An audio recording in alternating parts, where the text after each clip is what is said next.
Mr. Kail, you have the honors for the opening statement. Thank you. Thank you to the Chamber and the Penn State. I appreciate the opportunity in hosting here tonight. For the last 40 years, Western Pennsylvania has been exporting its talent to the rest of the country. But today, we are seeing real opportunity. Real opportunity that we can seize upon. We have everything it takes to seize upon. But the one thing we don't have is a Harrisburg that understands our needs or shares our values. Over the past couple of months, I've seen a couple of different surveys that showed Pennsylvania ranked in the bottom of the barrel as it relates to our small businesses, how we treat them, and whether or not small businesses can move to this area. That's unacceptable. If we really want to have those family-sustaining jobs in this area now for generations to come, we need a new mindset. We need to view businesses as partners, not adversaries. We need to look for new growth, not new taxes. That's the mindset that's going to lead 15th District into the future, and that's the mindset that I will take to Harrisburg. Ms. Mitko, your opening statement. Thank you, Scott. Thank you, everyone, for sticking around so long this evening for the last debate. I'm a native of Beaver County. I've lived here nearly all of my life, but this is the first time that I've run for public office. By trade, I'm a lawyer. For the past 30 years, I've had my office in Beaver, and I work in the area of family law, which means I'm working one-on-one with people. What I want you to know tonight is that I have seen for the past 30 years this county and this region struggle to get by economically as we recover from the loss of the steel industry and other industries that we've lost. And now we're excited as we see the potential that's being brought to us and the promise of a renaissance by the oil and gas industry. What I want you to know is that if I'm elected, I will work tirelessly to bring about the best opportunities and to take advantage of the opportunities before us to do what's best for this county and for my district, the 15th District, where we have so much going on already with oil and gas, including the cracker plant that's being built even as I speak. Thank you. Mr. Bickert, is Lockwood having you have the first question? Thank you. Mr. Kail, transportation and infrastructure are significant issues across the region for businesses and residents alike. Increased truck traffic and congestion is impacting commuters and customers more than ever. Given that some traffic from Marcellus Shale and natural gas-related development is impacting more than just those communities where drilling and wells are located, could a case be made that a severance tax would be a fairer way to distribute money to the greater benefit of people in the 15th District versus simply an impact fee that only goes to a few designated communities where wells are sited? Sure, I find it interesting when I hear this argument about a severance tax because it's always framed in the incorrect way. It's always that these energy companies don't pay their fair share and that every other state has a severance tax. That's true. However, at the same time, the other states do not have an impact fee. So the amount of revenue that's generated from the impact fee is actually more than the severance tax generates in the states of Ohio, West Virginia, and Colorado combined. If we want to worry about our infrastructure and our roads and our streets, we cannot tax our way to prosperity. We need economic growth. And the energy industry is a growth industry. And it brings thousands, in fact, it's brought 300,000 jobs directly and indirectly to Pennsylvania, most of which are in Western Pennsylvania. And it's a growth industry for small business as well and for property owners. So the answer is, if we want to improve our infrastructure, we need more revenue, we need a better tax base, and we need to do it through economic growth. Ms. Mitko? Well, the question is whether a severance fee would be more equitable with respect to sharing the impact of the oil and gas industry that it has on the whole community versus just where the communities that get the impact fee. And I get that. If I were elected, the first thing I have to say is I will not vote for any legislation that would take away any of the impact fee. I understand that the proposal that Governor Wolf has made for a severance tax would be on top of the impact fee and that there would be a dollar-for-dollar credit for payment of impact fee against a severance tax. If that were to pass, I would insist that there would be pools of money that would be set aside for the communities, for instance, for Aliquippa or Hopewell, where there is no impact fee, because that's where the communities are suffering who really feel the impact of all this. And I would not want the money going to Philadelphia. Ms. Dukievich.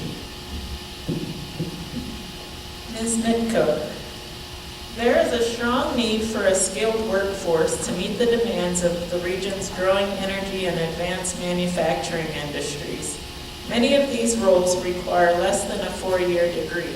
Community colleges, trade apprentice programs, technical schools, and others are quickly trying to provide the necessary training, but some residents of our underserved communities can take advantage of these offerings.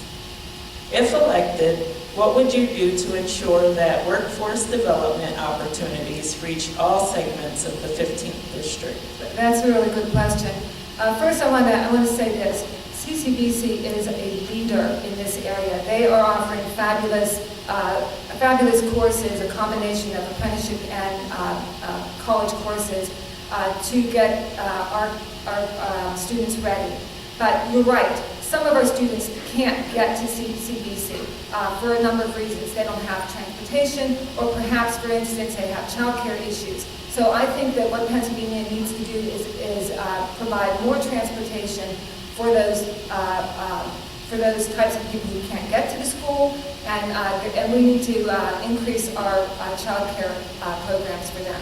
And I believe this last budget that was passed for 2018-2019 does in fact increase the child care program that was available, and I know that Act 89 we can go to Act 89 to get some more budgeting for more monies for transportation. Mr. Kail. It's a tough question to answer with a minute. CCBC is fantastic. I think anyone that lives in the community knows the work that they do. One of the major focuses of our campaign is education, but not just education, relevant education. It'd be a real shame if we had to start importing talent from around the country because we're not training our kids in relevant education.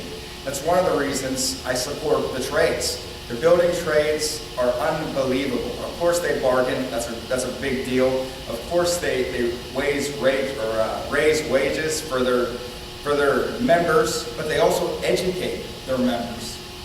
And that education is what we need more of here to encourage it, because otherwise we're going to have to get more people from Louisiana and Texas and other places, and we're going to miss the boat here in Western Pennsylvania. Mr. Rubino. Mr. Kail, there is ample evidence that the Shell Cracker Plan has put Beaver County on the map as a place to consider to start a business and invest in. Non-petrochemical related investments such as those in healthcare, education, and housing are revitalizing many communities. That being said, our area continues to lose population, jeopardizing our ability to fill the jobs of the future. What do you believe our region needs to do in order to attract and retain more young families to the 15th District and the Beaver Valley region? And what could Harrisburg do to help play a role in encouraging population growth? Absolutely. So the theme of my campaign is keeping our families together and not exporting our talent to the rest of our country. I think that really takes 2 or 3 separate things. First is jobs.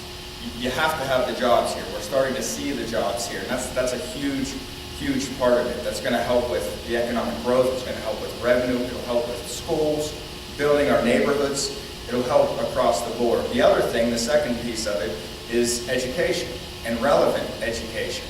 I said earlier, and it's true, it would be a real shame if we had to import talent because our kids are leaving the area. The age gap is pretty significant in Beaver County and Western Pennsylvania, where you have a lot of seniors and not many people from the age, I think, of 25 to 40. It's one of the lowest spots in the country. And we can't have that. And the way to really attract people back to the area and to keep people in the area's jobs and then training them in relevant industries. I think those are the 2 most critical things that we can do.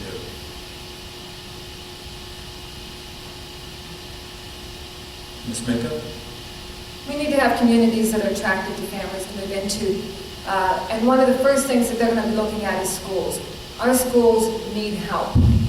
You heard Senator Bartolotta say that this administration has, in the last 4 years, put $1 million back into education. Well, guess what?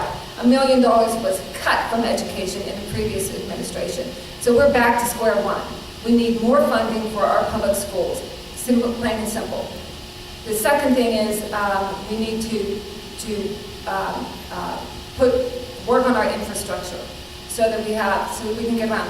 Fortunately, the Mon Valley Expressway did get the final okay this year, so we're going to finish that Mon Valley Expressway. But we need to think into the future. So we need better education, better schools to attract people, we need infrastructure, and we need to think in terms of infrastructure for the future. Not just for today, but what are we going to need in the future? That will attract families for it. Yes, we do need jobs. We need a business climate. We need a climate that businesses want to come into. And also we need social services. I'm saying we're out of time, sorry. Mr. Bickert?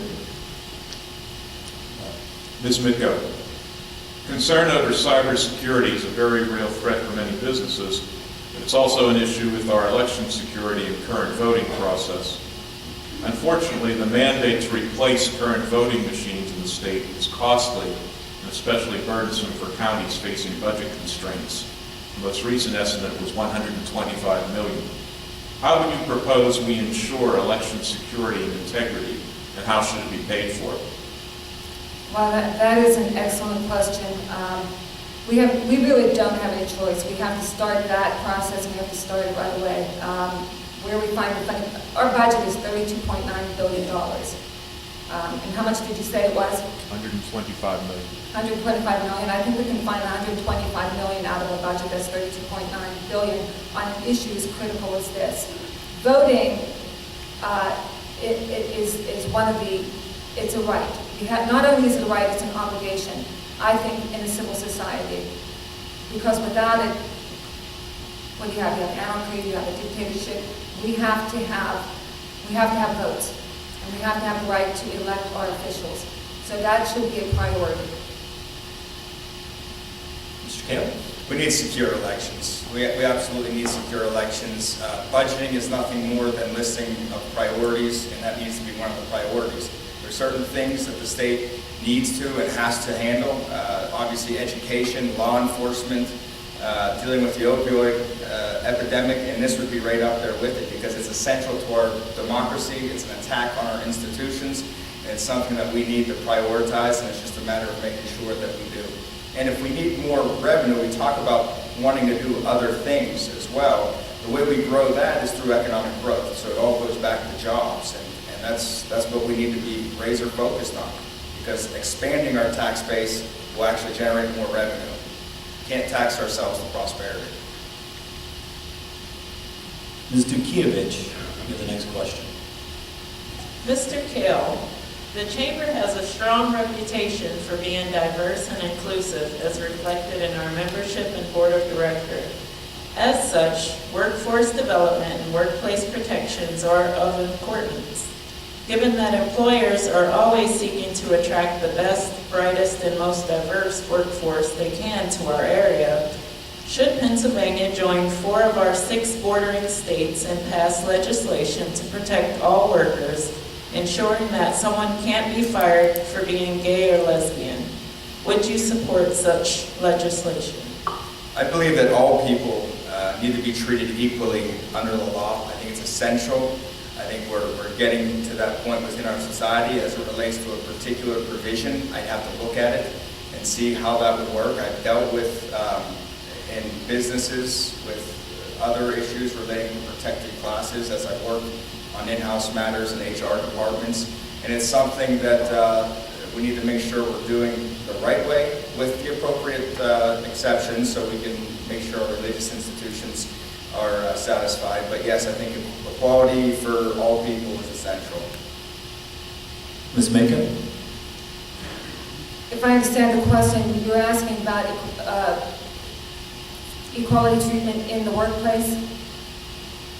And workplace protection. Workplace protection, absolutely. Absolutely, I would support 100% legislation that gives full protection to LGBTQ 100%. I'm appalled that Pennsylvania does not have it. I know that the 5 largest cities do have it. I know that we have it within our government. It should be extended across the board. Mr. Rubino, you have the next question. Ms. Mitko, healthcare costs continue to rise for most Pennsylvanians and are especially burdensome for those working minimum wage jobs and underemployed and carrying significant student debt. What would you try to do in Harrisburg to stem the rise of healthcare costs?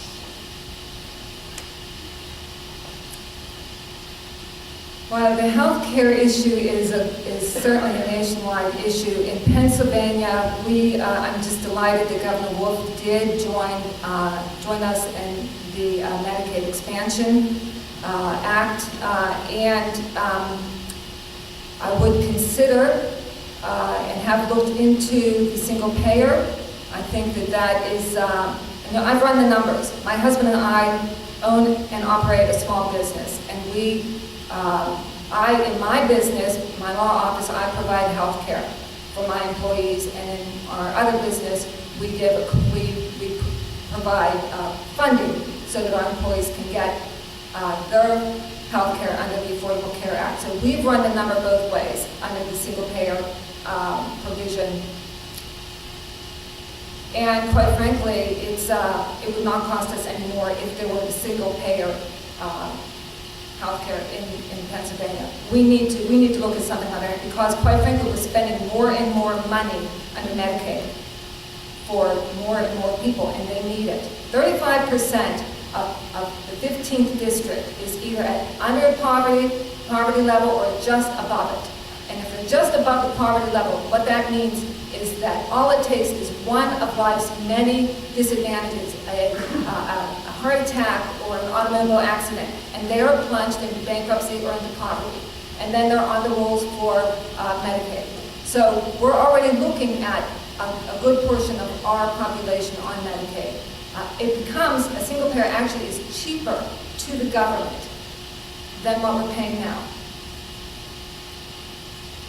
Mr. Kail, your thoughts? Well, I think this is a good point to make distinctions. I think really the rising cost of health care, you can see, if you really study it objectively, is caused by governments intervening and allowing insurance companies to have these massive monopolies.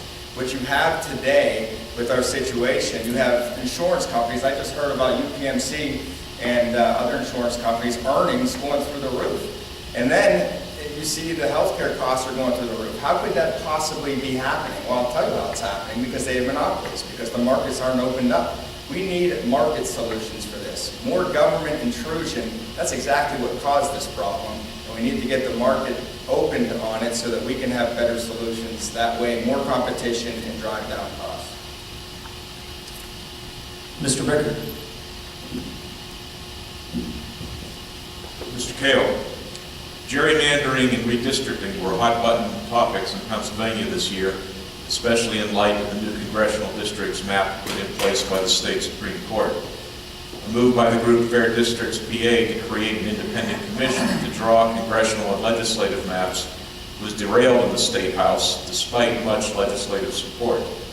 Would you support the creation of an independent commission to handle redistricting, or do you believe this should be left to the legislature?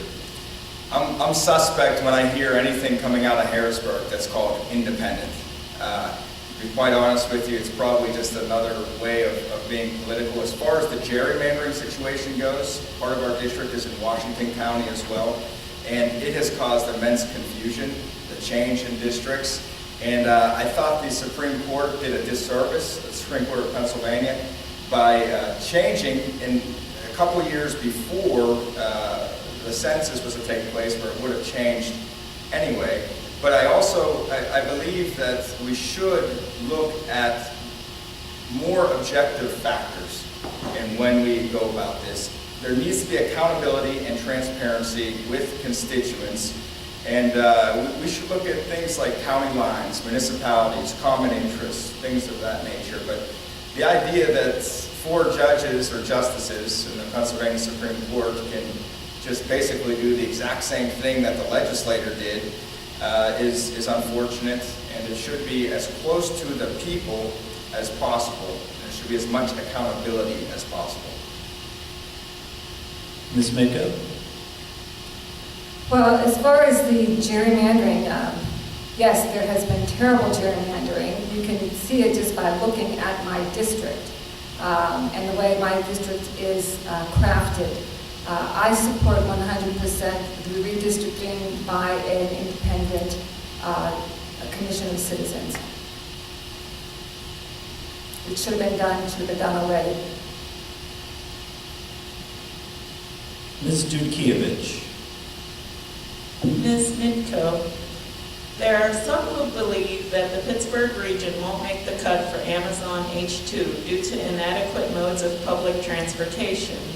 It is difficult to live in Beaver County and work in downtown Pittsburgh. Hundreds of jobs go unfilled because of the inability to commute to work, especially by members of those underserved communities. What role should Harrisburg serve in improving our mobility in and around Pittsburgh, and what specific improvements would you champion? That's a really good question, and the timing is to bring that up to in Harrisburg is now. We are on the precipice of fabulous things in this region because of the oil and gas industry. Act 89 is a legislation, bipartisan legislation that gives us money for transportation projects. And included in that is a mobility feature. So we can go to the legislature and say we need money to increase transportation within our community, to Pittsburgh, for Beaver County Transit Authority, for Port Authority of Pittsburgh, and we should have it. We should have it because we are in a renaissance. The state has already given us a ton of money to bring Shell, the cracker plant here, and we need to get our workers to the plant. We need to get materials to the plant. We need to get product from the plant out into wherever they belong. So that's all the more reason for the state, because the money's there. The money is already set aside, and we can get it under Act 89. It's just a matter of priority. So we need to convince Harrisburg to send the money to us, and that would be an excellent source of funding to get that. Mr. Kail? I know that route well from Beaver County to Pittsburgh. I went to Geneva College, and while I was at Geneva College, I worked at my father's parking lot in downtown Pittsburgh. And let me tell you, those roads are bad. The traffic is atrocious. The things that they need to do and have done since then is positive, but we need to keep moving in that direction. And these are projects that are good things. These are projects that should be included in our budget, but the only way that we can ensure that we actually have these projects and that we can, in good faith, advocate for these projects is if the resources are there. And the resources will not be there if we implement tax and spend policies. The resources will be there if we have growth, economic growth, if we expand our tax base. So that's really what we need to focus on. We need to focus on jobs and expanding our tax base through economic growth so that we do have the resources to do those types of projects. Mr. Rubino? Mr. Kail, the current representative for the 15th District, Mr. Christiana, receives a lot of credit for championing and bringing the cracker plant to Beaver County. But he would say it wouldn't have happened without strong bipartisan support of others representing the region. Given the current political climate that includes bitter partisanship, mistrust, and sometimes offensive rhetoric, would you pledge to work with any and all in Harrisburg, regardless of party, to improve the lives of those in the 15th District and put people in front of party politics? Absolutely. Absolutely. The priority of the districts come first. And I would say, just as a note, that Mr. Marshall was also instrumental in bringing the cracker plant to this area. But the people of the district come first, and I've already established a record of being bipartisan who's supporting me. I have an endorsement from the Pennsylvania Chamber PAC, which is traditionally considered maybe a more conservative leaning group. I also have endorsements from operating engineers, from the laborers, boilermakers. I've gotten support from other trade groups as well. And the reason why is because when I go to these groups and I talk to them, what I talk about is keeping our families here. I talk about economic growth. I talk about more jobs in this area, and that's what I sincerely mean. And those aren't Republican issues or Democrat issues. Those are district issues. And as a representative, that's what you have to be focused on, and I will be focused on that, and I already am focused on it. Ms. Mitko, your thoughts on putting people ahead of politics? For the past 30 years, I have worked in the area of family law, and in the majority of my cases, we have come to settlement. That is because we can reach across the table under the most extreme, difficult circumstances. I've been trained in mediation, I've been trained in collaborative law, I've done extensive training in non-defensive communication. These skills are sorely needed in Harrisburg, and I will take them there. Yes, I can reach across the table, and I can talk, and I can listen, and I will. Ladies and gentlemen, I have the last question of the evening. Before I read it, I'd like to thank everyone for your attendance tonight and for your politeness and your decorum for all the candidates. Ms. Mitko, Pennsylvania's medical assistance program provides health care benefits for older people and people with disabilities. In 2015, Governor Wolf expanded Medicaid in Pennsylvania, allowing an additional 700,000 residents across the Commonwealth to have access to health care. In Beaver County, as of 2017, according to Open Data PA, we have 36,000 individuals on medical assistance, 14,000 of them being children in our area. What is your position on further expansion, cuts, or caps to Medicaid, and why? Well, I think that I support Governor Wolf's decision 100%. These people who are on, first of all, not everybody can get Medicaid. Simply being poor does not qualify you to get on Medicaid. You have to be in a category, you have to have evidence of a need, of a disability to get on Medicaid. So it's not simply a matter of not having money that you can, or not having insurance so you can get on Medicaid. We have an obligation, I believe, in our country and in our Commonwealth, in our community, to take care of the vulnerable, to take care of our elderly, to take care of our children.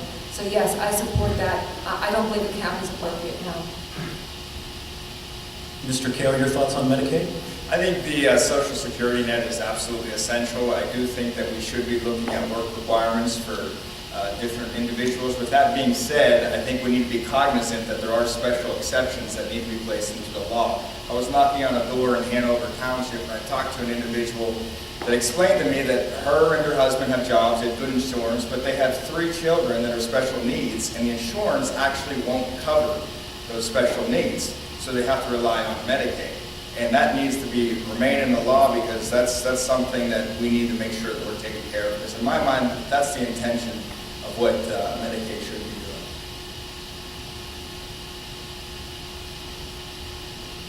Ms. Mitko, you have 2 minutes for your closing statement. Well, thank you everybody again for hanging in here tonight and being interested in our government and listening. And thank you to the panel, and thank you, Scott, for this opportunity. In the 15th District especially, there's a lot of activity with respect to this new industry, the oil and gas industry. We have the Marcellus Shale under our feet. We have the cracker plant being built even as I speak. How do we make the most of these opportunities? Let's start with education. We need to invest in education, K-12 and higher education. We need to have our children be prepared and be members of our workforce. But also, we need better schools, because we need to attract families to this area. We need to make ourselves a viable part of the region and the community. Second, we need infrastructure. We need more funding put into infrastructure for this area. Our roads, our ability to maneuver within the community is not all that great, and we are growing, and we will grow. So we need better infrastructure. Third, we have to have a better business climate, so the businesses want to come here. A 9.9% corporate tax is too high. The Delaware loophole is not fair. We need to restructure our taxes. The regulations on our corporations have to be taken better look at. We need our businesses to be profitable. At the same time, we need our workers and our communities to remain safe. It's a balancing act that needs to be done, and it needs to be done carefully. And finally, partnerships and relationships have to be developed, and they have to be developed through all levels of the community, through all levels of the government, and with our schools, with our churches, with our social services. This is what I plan on doing if elected, and these are going to be my goals so that we can make the most of this opportunity. Thank you. Mr. Kail, your closing remarks. Thank you. Thank you for hosting this here tonight. You know, we have so much opportunity in Western Pennsylvania, and it is exciting. And my concern is that if my opponent and her party get to implement their tax and spend policy, the only thing we're going to be watching are our jobs leaving and our kids following them. You know, I'm one of 7. I have 6 siblings, 6 brothers and sisters. I saw my brother Ben leave to Texas. I saw my brother Greg leave to Georgia. I saw my sister leave to Louisiana, etc., etc. And the one thing that all those places had in common was there was a job there. There was opportunity there. They could pursue their dreams there. And as I tuck my daughter in bed at night, Annika, she's 5 years old, I have 6 children. My daughter Annika is 5. I have a lot of concerns about the world that she's growing up in. But I'm optimistic about a lot of things as well. But the one thing I am certain of, the one thing that I truly, truly believe is that if we get this right now, there will come a day when she graduates law school or high school or college or trade school, whatever it is that she decides to do, she'll be able to pursue her dreams right here in Western Pennsylvania. And that's what this campaign is all about. It's keeping our families together. And those are the goals I'm going to pursue in Harrisburg. Thank you. God bless you. Have a good night. Before you applaud, a few thank yous. Thank you, our candidates, all of them. Thank you, panelists. You did a tremendous job this evening. Thank you, Nova Chemicals, for being a sponsor. Thank you, Penn State, for hosting. Thank you, Jack and the Chamber, for putting this debate together. And please remember to vote. That's the most important thing we can all do. Josh, Kail, and Terri, Mitko, thank you.